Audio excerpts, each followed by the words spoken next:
Study IQ IAS, अब तैयारी हुई अफोर्डेबल। नमस्कार दोस्तों पिछले साल मुझे याद है मैंने यूनेस्को वर्ल्ड हेरिटेज साइट को लेकर एक वीडियो बनाया था और उसका कारण यह था कि भारत का ढोलावीरा जो कि गुजरात के अंदर है, आपको पता है हड़प्पन साइट है, उसको भारत का 40th UNESCO world heritage site का दर्जा मिला था। मतलब अभी तक अगर आप देखोगे तो टोटल भारत के पास जो वर्ल्ड हेरिटेज साइट की लिस्ट है उसमें 40 साइट्स ऐसे हैं जो कि भारत के हैं और सबसे ऊपर आता है इटली, फिर चाइना, स्पेन, जर्मनी, फ्रांस, जैसा कि आप देख सकते हैं। लेकिन अब एक और बड़ी खबर यह आई है कि भारत का एक और जगह जिसका नाम है शांति निकेतन, देखिए ये बहुत इंपॉर्टेंट है शांति निकेतन, क्योंकि रविंद्रनाथ टैगोर जी अपना ज्यादातर पूरे जीवन का अगर आप देखोगे तो उन्होंने शांति निकेतन में ही बिताया था और उसको फाइनली यूनेस्को ने वर्ल्ड हेरिटेज साइट का दर्जा दे दिया है। इंपॉर्टेंट इसलिए भी है क्योंकि भारत लंबे समय से इसको लेकर प्रयास कर रहा था, फाइनली ये हो पाया है और इसी के बारे में आपको डिटेल से बताऊंगा, एक एक चीज जानेंगे ताकि आपके एग्जाम पॉइंट ऑफ व्यू से भी कुछ भी ना छूटे। स्टार्ट करने से पहले यहां पर मैं आपको बता दूं कि अगर आप यूपीएससी 2024 की प्रिपरेशन कर रहे हैं, अगले साल अगर आप प्रीलिम्स देने वाले हैं, तो हमारा जो 3 लाइव बैच है वो 22 सितंबर से 3 नए बैचेस प्रीलिम से लेकर इंटरव्यू तक की जिसमें पूरी तैयारी कराई जाती है वो आपका स्टार्ट हो रहा है। Don't miss it. एंड यहां पर कोड यूज करना मत भूलिएगा, दैट इज अंकित लाइव। ये कोड इस्तेमाल करने से आपको मैक्सिमम डिस्काउंट मिलता है, चाहे 2024 हो, 25 हो, कोई भी बैच लेना चाहते हैं। और इसके अलावा अगर आप एमसीक्यूज अटेम्प्ट करना चाहते हैं तो मेरे इंस्टा पेज पर जाइए, वहां पर स्टोरीज में जितने भी एमसीक्यूज हैं उसको आप अटेम्प्ट कर पाएंगे। चलिए शुरुआत करते हैं और सबसे पहले ये देखते हैं कि एग्जैक्टली हो क्या रहा है। देखिए शांति निकेतन में आपको दिखाता हूं, वेस्ट बंगाल का जो बीरभूम डिस्ट्रिक्ट है, ये अगर आप देखोगे ये वेस्ट बंगाल आपको देखने को मिलेगा और यहां पर है आपका बीरभूम डिस्ट्रिक्ट। वहीं पर एक छोटा सा टाउन है जिसका नाम है शांति निकेतन और जैसा कि मैं आपको बता रहा था, जो नोबेल लॉरिएट है रविंद्रनाथ टैगोर जी, उन्होंने अपना जीवन का ज्यादातर समय इसी जगह पर शांति निकेतन पर, और ये घर भी आप देख सकते हो यहां पर,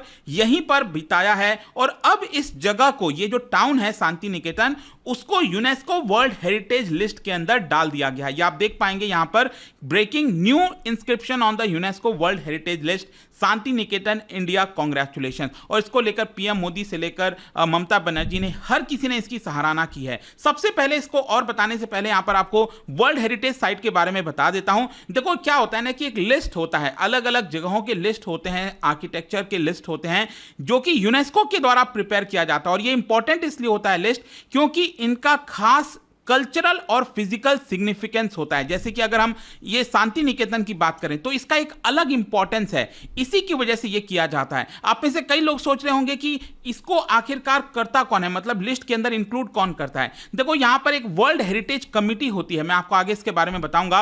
वो लोग इस सभी चीजों को मेंटेन करते हैं, इस लिस्ट को मेंटेन करते हैं और बेसिकली यहां पर एनकरेज किया जाता है ताकि अगर कोई कल्चरल और नेचुरल हेरिटेज है दुनिया में कहीं पर भी, तो उसको आइडेंटिफाई किया जाए, प्रोटेक्ट किया जाए और उसको प्रिजर्व किया जाए, ताकि पूरे दुनिया के अंदर एक तरह से वो ह्यूमैनिटी को सिंबलाइज कर सके। ये मेन मकसद होता है। और मैं आपको बता दूं, अभी वर्ल्ड हेरिटेज कमिटी का जो एक पूरा सेशन है, ये 45th सेशन है, एक्सटेंडेड सेशन है, वो इस समय 10th सितंबर से 25th सितंबर के बीच चल रहा है सऊदी अरब के रियाद में, जो उसकी कैपिटल है सऊदी अरबिया की, रियाद, वहां पर चल रहा है। और इसी सेशन के दौरान बताया गया कि 16 सितंबर के बाद जो है कई सारे जगहों के नाम यहां पर इंक्लूड किए जा रहे हैं, जिसके अंदर शांति निकेतन भी। अब शांति निकेतन के अलावा भी अगर आप जानना चाहते हो तो पैलेस्टीन का कुछ जगह है, इसके अलावा यहां पर जो कंबोडिया हो गया, मंगोलिया हो गया, कई जगह आपको देखने को मिलेंगे। लेकिन हम यहां पर बात कर रहे हैं शांति निकेतन की। शांति निकेतन के बारे में मैं आपको और डिटेल से बताऊं तो देखो, इसको पहले बोला जाता था भूबदंगा, जो कि पहले ओन किया जाता था टैगोर फैमिली के द्वारा ही। जी हां, जो रविंद्रनाथ टैगोर है उनकी जो फैमिली थी, उनके पिताजी थे, उनके द्वारा इसको ओन किया जाता था। देखिए क्या होता है, इसका नाम कैसे पड़ जाता है, मतलब इसका नाम चेंज करके शांति निकेतन क्यों किया गया, मैं आपको बताता हूं। जो रविंद्रनाथ टैगोर के पिताजी हैं देवेंद्रनाथ टैगोर, आपको पता होगा बहुत फेमस पर्सनालिटी थे वो भी, 1862 में वो वेस्ट बंगाल से रायपुर जा रहे थे और जब वो रायपुर की तरफ जा रहे थे तब रास्ते में ही उनको ये जो जगह है, वो जो लैंडस्केप है है वो दिखा। ये रेड सॉइल और लश पैडी फील्ड से भरा हुआ था एंड तभी उन्होंने यहां पर डिसाइड किया कि वो वहां पर एक आश्रम बिल्ड करेंगे, जो आश्रम होता है उसको बिल्ड किया जाएगा। और इसी की वजह से वहां पर एक हाउस बनाया गया और उसको बोला गया, उस जगह को बोला गया वहां पर शांति निकेतन, जिसका मतलब होता है अबोर्ड ऑफ पीस। शांति आपको समझ में आना, शांति जो हम कहते हैं।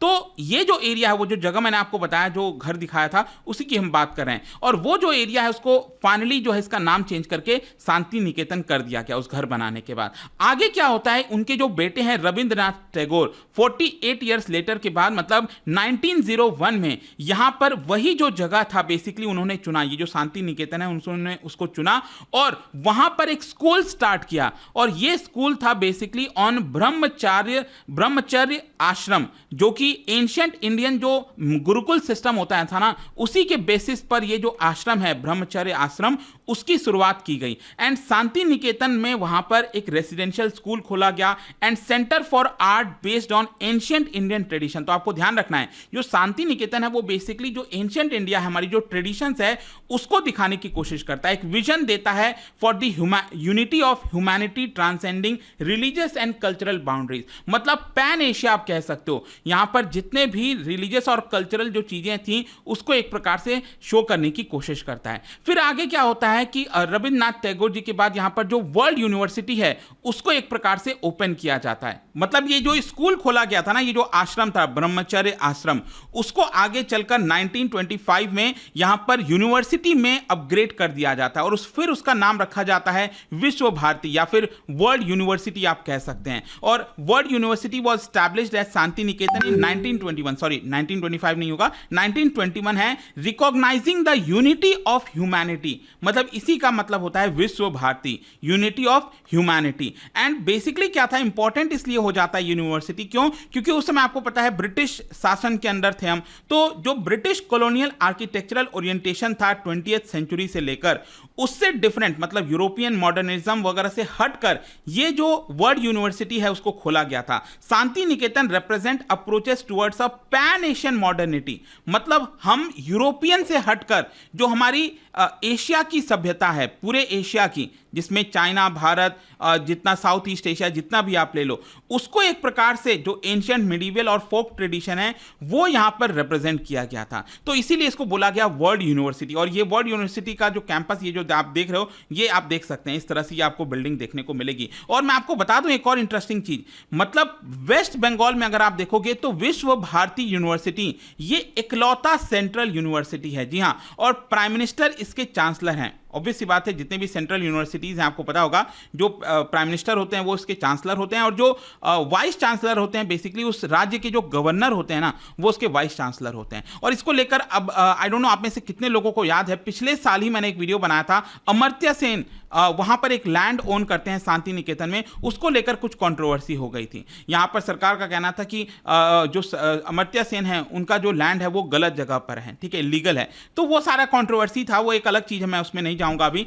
लेकिन यहां पर मैं आपको एक और इंटरेस्टिंग चीज बताता हूं। आपको याद होगा 2020 में नेशनल एजुकेशन पॉलिसी, जो न्यू एजुकेशन पॉलिसी जो लाया गया था 2020 में, आपको याद होगा, उसका एक प्रकार से यहां पर अमित शाह जी जब इसके बारे में बता रहे थे, तब उन्होंने ये कहा कि जो न्यू एजुकेशन पॉलिसी लाया जा रहा है 2020 में, वो एक प्रकार से जो टैगोर का जो मॉडल ऑफ एजुकेशन था शांति निकेतन में, उसके बेस पर एक तरह से तैयार करने की कोशिश की गई है। शांति निकेतन में जो एजुकेशन इंट्रोड्यूस किया गया था रविंद्रनाथ टैगोर जी के द्वारा, उसी के बेसिस पर हमने ये जो न्यू एजुकेशन पॉलिसी है वो लाने की कोशिश की है। और इसका मैं आपको बताता हूं कि ये जो शांति निकेतन है, इसको लेकर सरकार 2010 से प्रयास कर रही है। जी हाँ, 2010 में भी यहां पर सरकार ने यहां पर पहली बार प्रयास किया कि इसको वर्ल्ड हेरिटेज टैग दिया जा सके, लेकिन यह सफल नहीं हो पाया। फिर वापस से 2021 में सरकार ने इसको लेकर कैंपेन चलाया और एक फ्रेश डोजियर मतलब एक डॉक्यूमेंट वगैरह जो होता है वो प्रिपेयर किया गया by archaeological survey of India with the help of Vishwa Bharati authorities. उन दोनों के द्वारा मिलकर यहां पे एक डॉक्यूमेंट तैयार किया गया और यूनेस्को को फाइनली ये सबमिट किया गया। और देखिए, ये पॉसिबल एक और कारण से हो पाया क्योंकि अभी जस्ट आई थिंक 2-3 महीने पहले की बात है, यहां पर ये जो शांति निकेतन है ना, उसको यूनेस्को की वर्ल्ड हेरिटेज लिस्ट में इंक्लूड करने का जो एक एडवाइजरी बॉडी है आइकोमोस, बेसिकली ये फ्रांस बेस्ड है, international council on monuments and sites, जो कि एक इंटरनेशनल नॉन गवर्नमेंटल ऑर्गेनाइजेशन है जिसके अंदर प्रोफेशनल्स, एक्सपर्ट्स, लोकल अथॉरिटीज ये सब हैं। उनका भी मेन काम यही है कि दुनिया भर में जो अलग अलग नेचुरल और लैंडस्केप हेरिटेज हैं उनको एक प्रकार से कंजर्व किया जाए, एनहेंस किया जाए।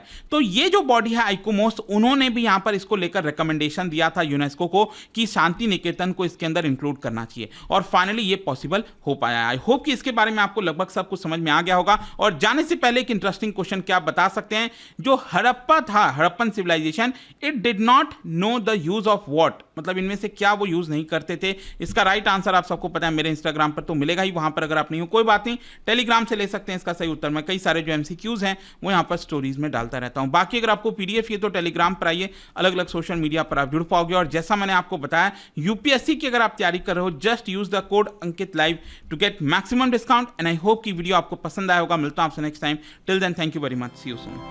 स्टडी IQ IAS, अब तैयारी हुई अफोर्डेबल।